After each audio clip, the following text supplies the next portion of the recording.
Olá, meu brasileiro! Hoje você vai ficar sabendo sobre todos os documentos relacionados a morar em Portugal, com ou sem dupla nacionalidade. E tudo atualizado para 2021. E está tão atualizado, mas tão atualizado, tem documento que passou a entrar em vigor já a partir de ontem, 1º de julho, e vai ter documento aí que vai ser obrigatório já a partir do final de 2022. E eu vou dar uma dica importante, não pule nenhuma parte desse vídeo, porque ao longo dele eu vou dar informações valiosas e se você acabar passando para frente pode perder alguma informação que pode gerar aí um gasto desnecessário de tempo ou dinheiro. Então fique comigo aí, que depois da vinheta eu vou te contar tudo sobre isso.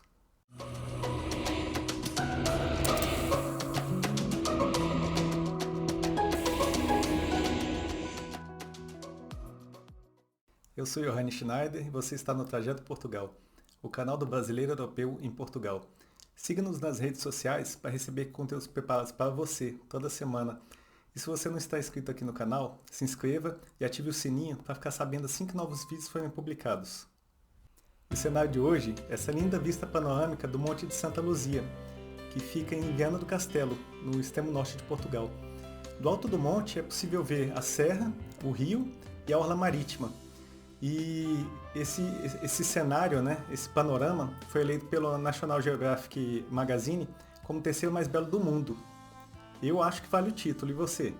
Mas vamos logo para o assunto de hoje, porque tem muita informação valiosa para você que tem cidadania ou não tem cidadania europeia e que quer morar em Portugal. E quando a gente pensa em mudar de país, a primeira coisa que vem na cabeça é a documentação, né? A documentação geralmente dá dor de cabeça. A gente não sabe o que precisa, quanto tempo, qual o custo dessa documentação, o que é pré-requisito de uma ou outra documentação. E hoje você vai sanar todas as suas dúvidas. Vou falar sobre todos esses documentos e vou falar numa ordem lógica, né, da necessidade do imigrante para cada documento. E espero contemplar aí tudo que seja necessário para que você saia daqui hoje desse vídeo com tranquilidade e sabendo o que você vai precisar. Mas antes de começar, sugiro que você pegue uma caneta e um papel ou um bloquinho e comece a anotar, porque são muitas informações, pode ser que passe alguma coisa aí batido, né? E como nesse começo de projeto de vida, né, de morar em Portugal, essas informações talvez sejam as que você mais vai precisar, eu sugiro que você anote mesmo. E a dica que eu dei no começo, quer dizer, evite pular o vídeo, porque ao longo do vídeo vão ter algumas informações que de repente vão te salvar aí um tempo, ou dinheiro mesmo, ou estresse, e algumas coisas que eu mesmo deixei de observar no começo e estou colocando aqui para você não passar, às vezes, uma dificuldade que eu tive aqui no começo também, né, nessa mudança. Então vamos lá. E eu vou começar com o primeiro documento que é imprescindível para você mudar de país, poder viajar, que é o passaporte. Sem ele não tem mudança, né? Vai precisar dele de qualquer forma. E se você tem uma cidadania da União Europeia, de algum país da União Europeia, você vai obter, obviamente, seu passaporte junto ao consulado do país, né? No meu caso, por exemplo, eu tenho a cidadania alemã e fui até Anápolis, que é cerca de 2 horas de Brasília. Fui lá, fiz uma viagenzinha de carro e resolvi, né? Você se desloca, tem um custo, obviamente, mas nada tão estressante, né? E chegando aqui em Portugal, eu tive que renovar o meu passaporte brasileiro. E aí que vai a dica que eu dou, né? Quer dizer, se você ainda está com passaporte, se não tirou o passaporte, obviamente você vai na Polícia Federal, vai agendar, entregar a documentação e vai tirar o seu passaporte, né? Agora, se você já tem o passaporte e estiver indo para Portugal, como o passaporte tem a validade aí de 10 anos, o que eu sugiro, e essa é a dica que eu vou dar, que se tiver menos da metade desse tempo, se tiver menos de 5 anos o seu passaporte de validade, eu sugiro você tirar outro mesmo sem ter vencido o prazo. E vou te explicar por quê. Quando você vem para Portugal, quer dizer, você tem 2 consulados para tirar esse passaporte, que é do Porto e de Lisboa. Ambos são cheios, né? Assim, você vai conseguir agendar, mas você vai gastar pelo menos uma manhã nisso, né? Um processo lento aí, vai se estressar, vai gastar dinheiro, e essa é a parte talvez mais crítica. Enquanto você consegue tirar o passaporte no Brasil por R$ 257, mais ou menos, R$ 257,25, Em Portugal você vai gastar 120 euros, né? A 6,35 dá 762 reais. Você vai gastar, são praticamente 3 vezes o valor que você gastaria no Brasil. E aí, obviamente, além do estresse, né? Se você não for morar no Porto ou em Lisboa, você vai ter que se deslocar e vai ter um gasto ainda maior de tempo e dinheiro. Estresse, vai por mim. Essa foto aqui, por exemplo, eu estava no consulado do Porto, resolvendo essa questão da documentação. E assim, se eu tivesse tido essa informação antes, quer dizer, nunca vi isso na internet, por isso que eu quis trazer para que você não passe o que eu passei, mas se eu tivesse tido essa informação antes, eu teria, sem dúvida, feito o passaporte ou renovado bem antes do vencimento no Brasil, antes de sair do Brasil. E para tirar o passaporte, né? Você vai precisar ter feito o alistamento eleitoral, né? Ou ter votado ou justificado nas últimas eleições. Você também precisa estar quite com um serviço militar obrigatório e não ser procurado pela polícia, né? Ou não estar impedido de sair do país. Então, se você for bandido, você não vai conseguir tirar seu passaporte e, por favor, não venha para Portugal. Mas bem, além disso, né, você vai ter que juntar essa documentação no portal lá da Polícia Federal, né? Tem o RG, CPF, uma certidão de casamento, se você tiver mudado o nome, por exemplo, é necessário.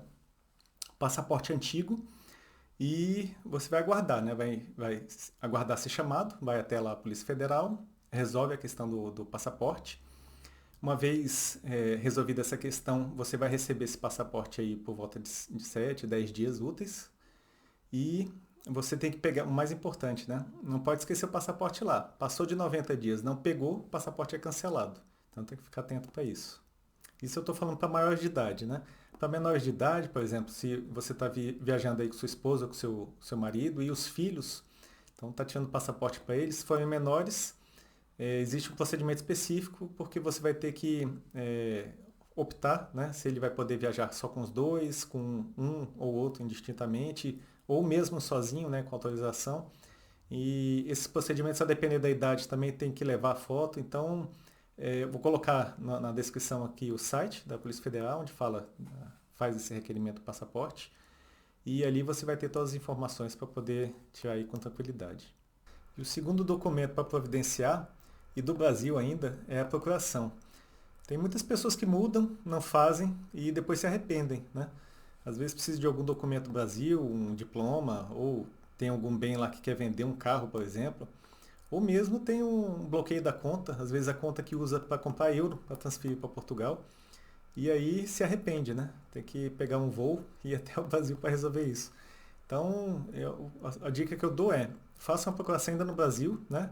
Para 2 pessoas de confiança, de preferência familiares. 2 porque se uma eventualmente não puder resolver, a outra está lá, né? Você tem um backup, né? E faça uma procuração pública, porque a procuração pública ela tem mais força, né? Você pode resolver uma série de problemas aí em órgãos e instituições, INSS, Receita Federal, por exemplo, além de questões bancárias também. Então, o que eu recomendo é fazer a procuração ainda no Brasil. Se você deixar para fazer, você pode até fazer aqui em Portugal também, né? Você vai no consulado e pode fazer a procuração. Nesse caso, a procuração para uma pessoa que está distante, né? É um pouco mais complicado. A procuração aqui, por exemplo, vale a pena se você for fazer uma procuração para sua esposa ou para seu marido, né? Já aqui em Portugal é possível fazer isso no consulado, né? Do Porto ou de Lisboa. Recomendo, inclusive, que faça também, além das pessoas que ficam no Brasil, que os dois aqui tenham, né? Se você estiver viajando em família aí com seu marido, com sua esposa. Porque eventualmente um tem que ficar por qualquer motivo, seja trabalho, filhos, escola, não sei. O outro consegue resolver, né, as questões lá. Mas principalmente é importante deixar a procuração lá por isso, né? E além disso, né? Além de resolver essas questões, a procuração aqui ela é bem mais cara também. Então, se você for deixar para fazer em Portugal para o cônjuge aqui, ou tentar resolver a distância, que também é um pouco mais complicado para quem ficou no Brasil, você vai gastar às vezes 4, 5 vezes o valor que você gastaria no Brasil, com essa mesma procuração. Então, além disso, né, você vai levar mais tempo para fazer isso, e é aqueles 3 que eu falei também. Então, a dica é essa, né? Antes de sair do Brasil também, resolva essa questão da procuração. Nessa mesma linha, O que eu indico também é fazer o apostilamento dos documentos antes de sair do Brasil e vir para Portugal. Então tem o apostilamento de AIA, né, que dá o valor legal do documento fora aí do Brasil. Na verdade, tem uma convenção a respeito disso. E esse documento ele só vai ter validade aqui em Portugal se você apostilar. E aí o que eu recomendo, né? Se você traga a sua certidão de casamento, por exemplo, se você vier com cônjuge, se vier com filhos, é certidão de nascimento. Apostile também o PB4, eu vou falar mais à frente sobre ele, que é um documento que você pode usufruir da saúde aqui em Portugal. Também os diplomas e certificados que talvez você precise. Se você vem para estudar, por exemplo, um documento relacionado às suas notas do Enem, eu acho que é importante também, porque aqui em várias universidades aceitam a nota do Enem também para entrada.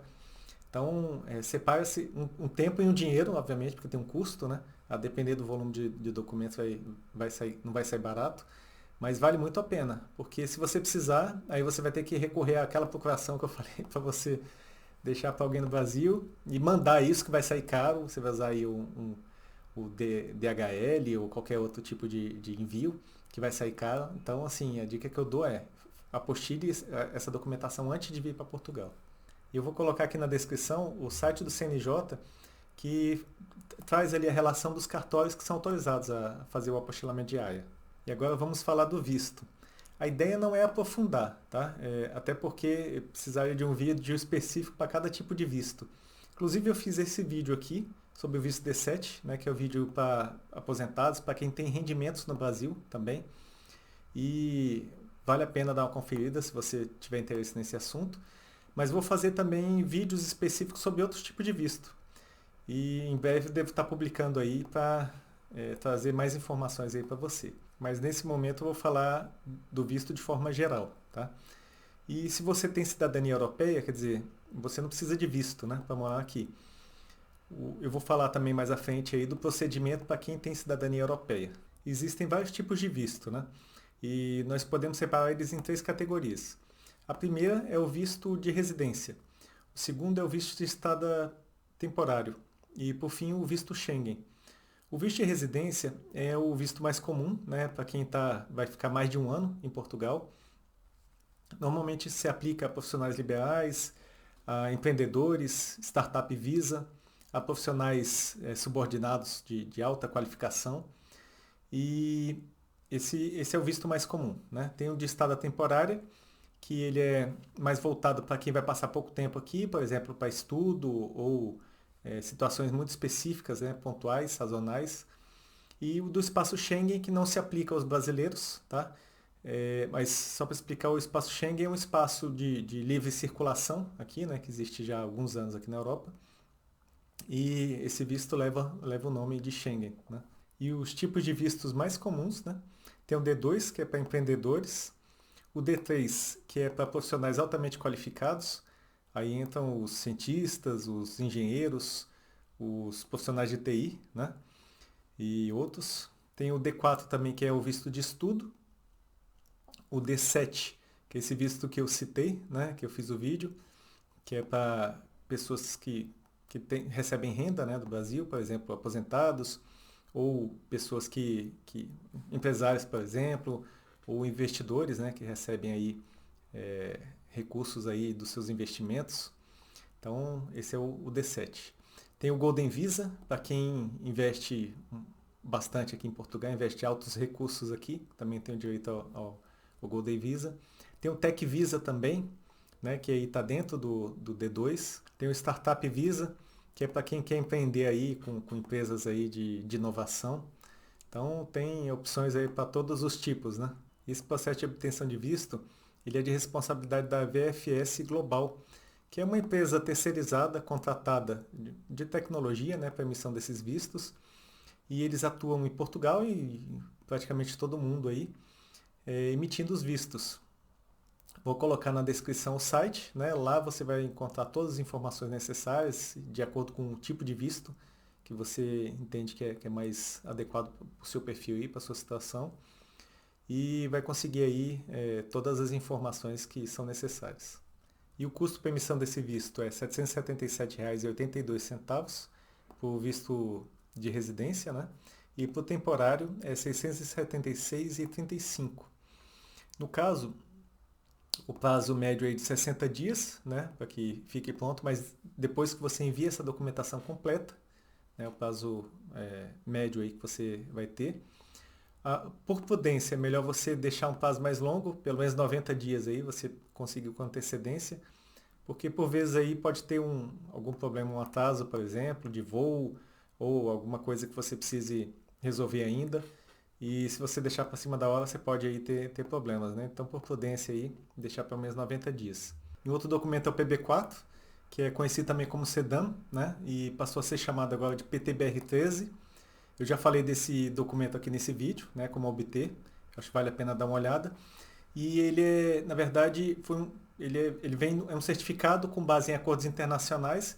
Então você pode usar ele na Itália, pode usar em Portugal, né? E a utilidade dele, na verdade, é que você usufrua do sistema de saúde do país que você esteja, com base nesses acordos.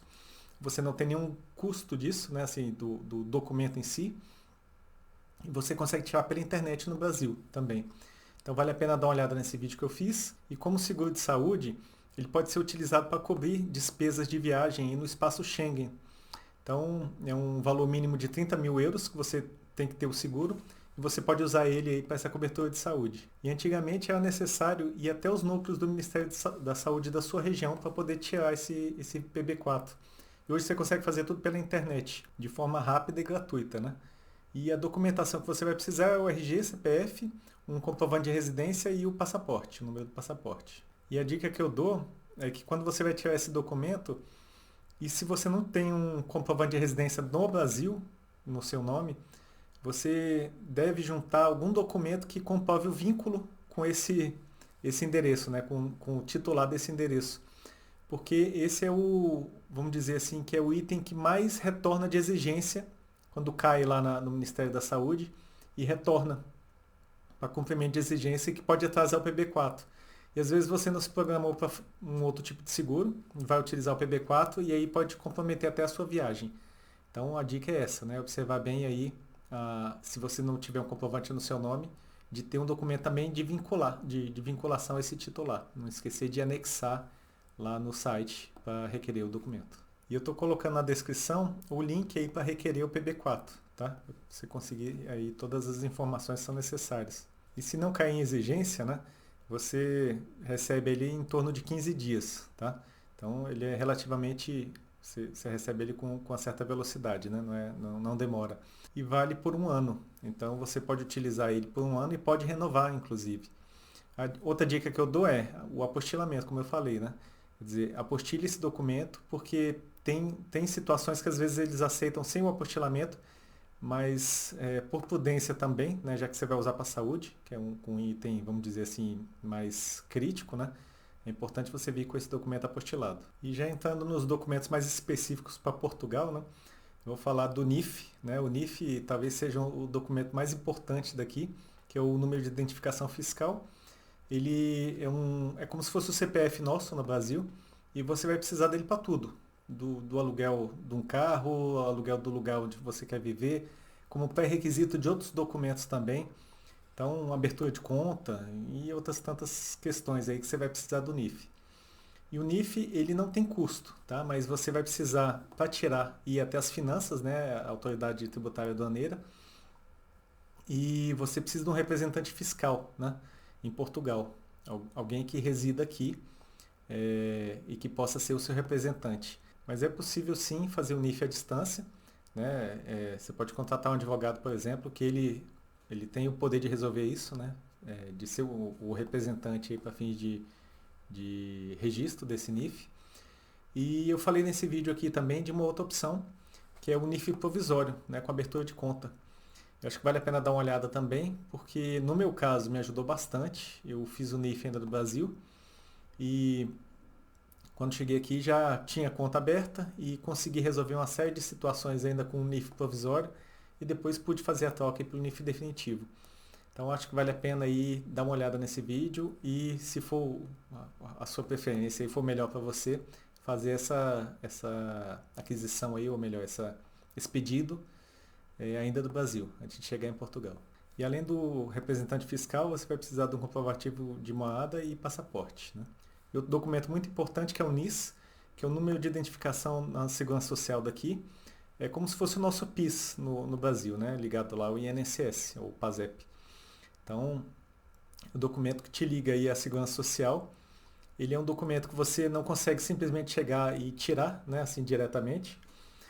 Você ou vai como empregado lá, né? Quer dizer, no caso, muitas empresas, quando você é contratado, elas providenciam esse documento, assim como o nosso PIS no Brasil, né? Então a empresa acaba providenciando para você. Tem casos que não acontece isso, que você vai precisar juntar a documentação, né? Comprovante de residência, a, o NIF, contrato de trabalho e por aí vai. E um documento normalmente do próprio responsável pela empresa, você vai dar entrada nesse NIS. E é possível também fazer o registro do NIS, né? Pedir o NIS por meio de recibos verdes, né? Quando você é um profissional independente, um trabalhador independente, né? Então, quando você abre atividade, né? E com isso você junta as finanças e com isso você consegue também providenciar o seu NIS, né? Que é um documento importantíssimo aqui. E você consegue fazer esse processo todo online, né? Eu vou deixar o link aqui na descrição para você também já começar a mexer aí e entender como que funciona. E tem também o TENT, né? Que é o número, na verdade, do TENT, do Serviço Nacional de Saúde, SNS. Esse documento ele substitui o PB4 depois, você vai poder deixar o PB4 para lá e usar o do utente aqui, que na verdade permite utilizar o serviço de saúde e outras questões também, por exemplo, aquisição de medicamentos.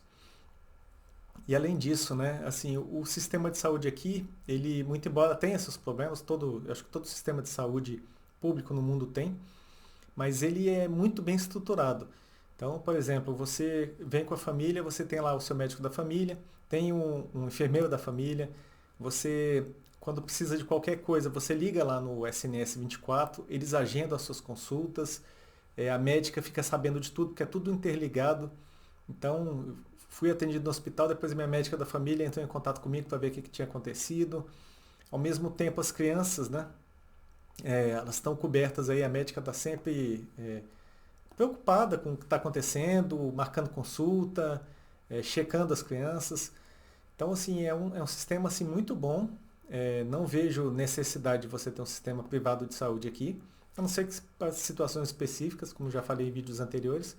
Mas, assim, vale a pena tirar o TENT, sem dúvida, aqui, né? E você vai precisar.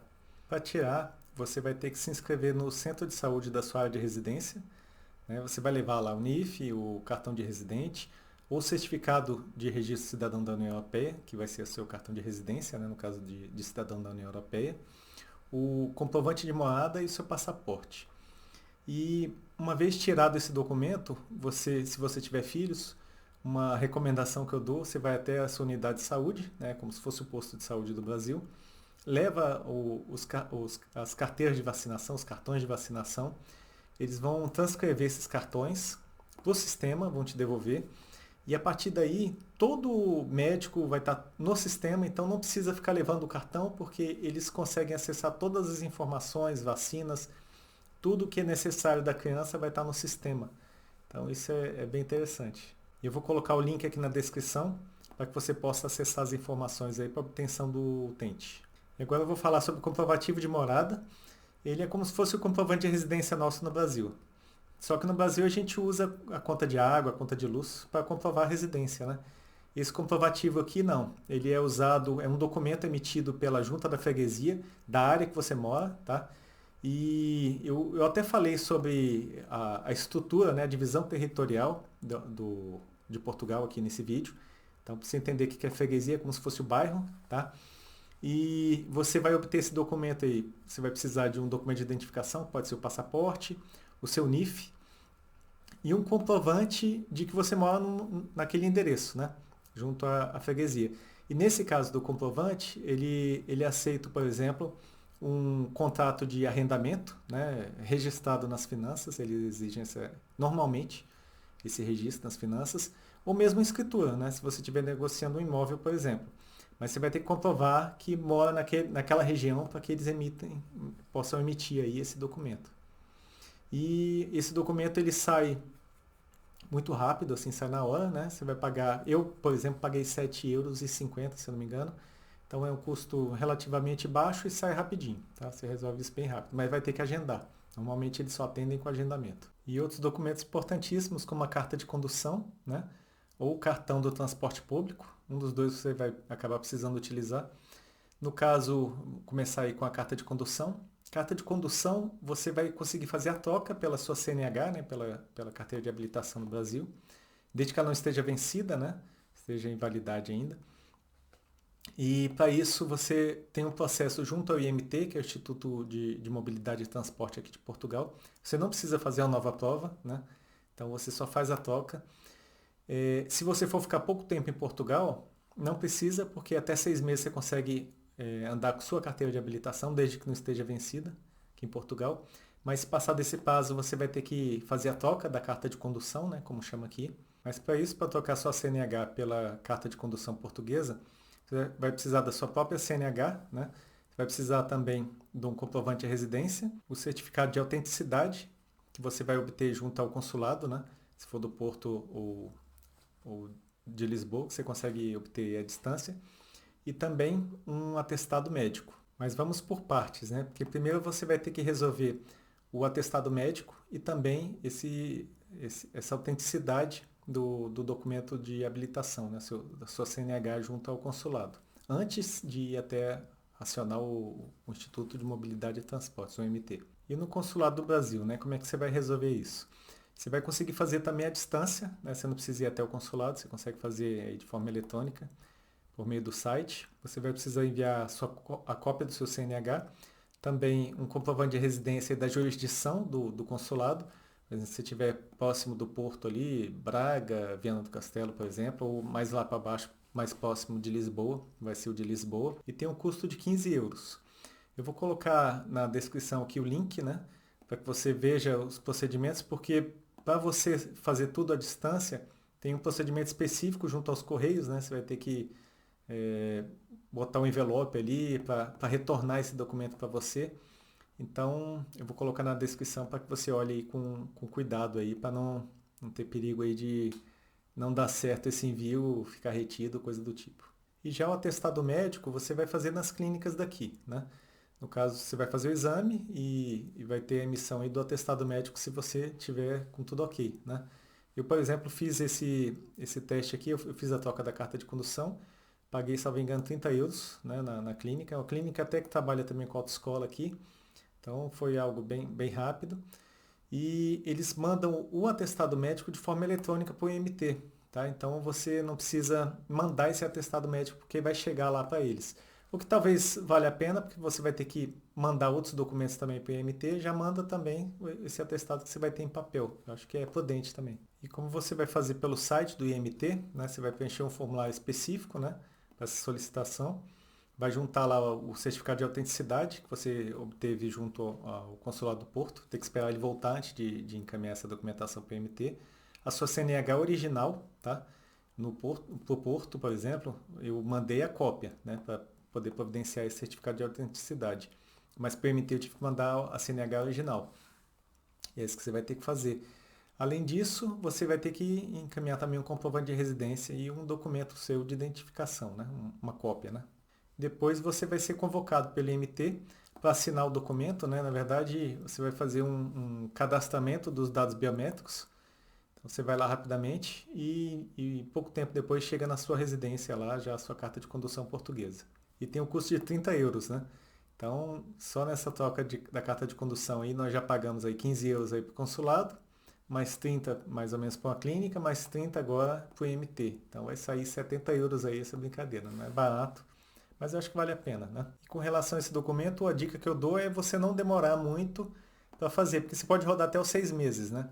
Mas às vezes você deixa para tocar muito em cima do vencimento da sua habilitação e por vezes aqui demora, né? Como a gente veio num período aí bem conturbado aí, quer dizer, com tudo meio fechado, sob agendamento, então a gente acabou fazendo estudo, eu acho que eles estavam com trabalho acumulado, para mim pelo menos demorou mais de 60 dias. E aí se eu tivesse com a carteira para vencer por 30 dias, por exemplo, talvez eu não tivesse conseguido trocar, né?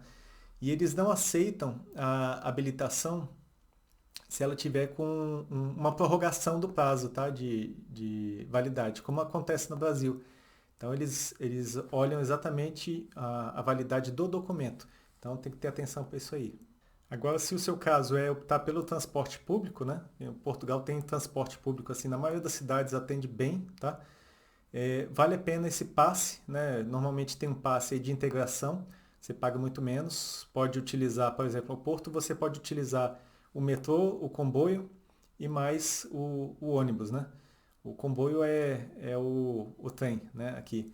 Então você pode utilizar aí os três num passe que você vai pagar aí, não sei, salvo engano, acho que é Andante o nome, e você consegue economizar com isso aí. Também para quem estuda, né, tem desconto ou às vezes tem até isenção, dependendo da cidade também tem situações específicas.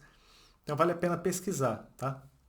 Tem cidade que não tem metrô, por exemplo, Braga não tem metrô, mas tem cidade que tem cobertura toda por metrô. E o custo do estacionamento, por exemplo, é altíssimo, especialmente Porto e Lisboa. E aí você andar de carro, ou precisar e estar estacionando indo para o centro, você gasta muito dinheiro. E esse tipo de mobilidade aí, você tem, além do transporte público, que é muito eficiente, você tem várias outras opções, né? É tudo relativamente perto, você tem até esses patinetes elétricos aí para todo lado. Então, assim, não necessariamente você precisa estar de carro, né? Mas é bom se você quer fazer uma viagem, coisa do tipo, ou ter o carro para uma emergência também, né? Às vezes você mora num lugar um pouco mais isolado. Acho que vale a pena também. E agora eu vou falar sobre esse documento novo, né, que passou a vigorar aí a partir de 1º de julho, ontem, né, que é o certificado digital Covid-19. Esse certificado, ele é exatamente a comprovação de que você já tomou as vacinas, né, e você pode circular livremente sem precisar fazer o PCR aqui na Europa e também participar de atividades culturais, desportos e por aí vai, né. Então, ele é um certificado hoje que está tendo muita importância aqui, né? Até para fim de transitar mesmo sem maiores problemas. E você consegue obter se você já tiver o esquema de vacinação completo. Se você já tomou as 2 doses ou tomou a dose única, no caso, por exemplo, eu tomei a Janssen, que é a vacina da Johnson Johnson, que vamos dizer assim, já atende aí esse certificado, né? Permissão do certificado. E acho que a exigência é que você tenha se vacinado pelo menos o esquema todo, né? Completo, já pelo menos com 14 dias. Eu vou colocar na descrição, né, o site onde você vai conseguir obter o certificado e também a legislação respectiva, né? Eu vou falar de uma outra novidade aí, outro documento, né? Que é o ETIAS, né? Autorização de viagem, que vai passar a valer a partir do final de 2022, quer dizer, já para 2023 em diante. E esse documento, ele é uma espécie de visto, né? Hoje, nós brasileiros não precisamos de um visto para poder passar até 90 dias em qualquer lugar da Europa. A partir de 2023 aí, o ETIAS vai entrar em funcionamento, essa autorização eletrônica, e não vai ser mais possível viajar simplesmente a turismo sem ter um visto específico, como acontece nos Estados Unidos, né? Então, a ideia é ter um controle maior, né? Não necessariamente do turista em si, mas evitar risco aí, por exemplo, com terrorismo, né? E por aí vai. Mas vai exigir aí um processo para poder liberar, né? Então, eles vão pedir uma série de documentos, né? Já existe hoje uma informação no site, eu vou deixar na descrição, mas vão pedir uma série de informações em relação ao passaporte, ao local que você vai entrar. E se qualquer informação não estiver batendo, o visto vai ser negado, né? O ETIAS vai ser negado, essa autorização de entrada eletrônica. Essa autorização é para quem vai passar até 90 dias. Se é só para viagem temporária, assim, até 90 dias, você vai poder entrar com esse visto sem nenhum problema. Ao mesmo tempo, ele vai ter uma validade de 3 anos e depois vai ter que ser renovado novamente. O que eles exigem vai ser um e-mail, né, para que você receba essa autorização, um cartão de crédito ou débito também, para que você possa pagar a taxa do ETIAS. No caso, vão pedir uma série de outras informações também, em relação ao endereço, telefone, informações pessoais suas, né? Além disso, eles vão fazer uma série de perguntas específicas também, para poder liberar esse ETIAS para você, né, essa autorização. Ainda não há um custo definido, né? No site não fala nada, mas a gente sabe que vai ser exigido em todo o espaço Schengen. Então, se você estiver vindo para a Europa, não necessariamente só para Portugal, mas qualquer lugar da Europa, você vai ter que pagar aí o custo aí desse ETIAS, né? Essa autorização aí eletrônica para que você possa viajar. Agora vamos aos documentos que autorizam a residência em Portugal. Eu vou começar com os documentos do cidadão da União Europeia. Então, se você tem uma dupla nacionalidade, né, de algum país da União Europeia, você consegue passear, vamos dizer assim, passar férias, ou mesmo morar em qualquer país da União Europeia, sem precisar de grandes coisas. Na verdade, você vai precisar de um certificado de registro de cidadão da União Europeia. E para isso, você vai precisar passar 3 meses, né, no país, e nos 30 dias seguintes, durante esses 30 dias, você pode solicitar isso na Câmara Municipal, né, o documento, o certificado de registro. E para isso, você vai precisar do passaporte, né, vai precisar também declarar um trabalho subordinado, ou se você tem recursos suficientes para se manter no país. Também vai declarar que possui um seguro, né, um seguro viagem que te permita ficar no país, essa é outra exigência. E se você for estudante, declarar que você está inscrito em alguma instituição pública ou privada no país. O custo desse documento, né, vão ser 15 euros, no caso do adulto, né? A criança, se não me engano, até 6 anos, é 7,50 euros. E se você também tá viajando com cônjuge ou filhos menores, ou pai dependente, por exemplo, você consegue também tirar o cartão de residência, né, para familiar de cidadão da União Europeia. Para isso, você vai levar a documentação respectiva desse vínculo, né? Por exemplo, se for um filho, uma certidão de nascimento, o filho, por exemplo, tem que ser menor. Se for maior de 21 anos, aí tem que ter alguma dependência, né? Tem que estar a cargo do titular, né? E para isso, você precisa levar o documento de comprovação dessa vinculação, né? O próprio certificado do titular, passaporte também dessa pessoa, né? 2 fotos 3x4. E é importante que esse processo ele não é feito na Câmara Municipal, ele é diretamente no CEF, tá? Então o familiar tem que ir até o CEF, tem que agendar, né? E o prazo é exatamente o mesmo do titular. Então, se o familiar chegou no país, por exemplo, em Portugal, e está aqui há 3 meses, nos 30 dias seguintes, aí sim ele pode agendar, na verdade vai agendar antes, né? Mas ele pode ser atendido no CEF para fins de obtenção desse cartão de residência.